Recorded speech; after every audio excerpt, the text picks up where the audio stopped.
bayan da uwar update ita ma ta zama update, bayan ta fito ta magana cewa kudancin ƙasar nan da sauran mutane a taimaka mata, abinda aka saki na bidiyon ta ya dame ta menene har take roƙon Darkman.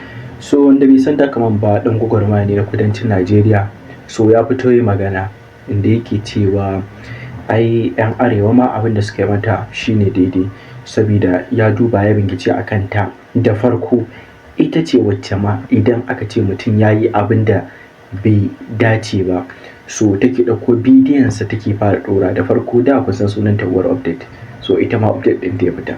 Ya ce shi akan haka ba zai iya yin komai ba, saboda ma ya ce hakan ma arewaci gata muka yi mata. So ya ce gata ma muka yi mata, shi ba zai ma iya yin komai dangane da abin ta ba. To me za ku faɗa dangane da wannan sha'ani nata? So da sauran abubuwan nasu, ka danna link ɗin da ke bio ɗin page ɗin nan na ajiye, akwai sauran bayanan maganganun da aka tattauna akan haka.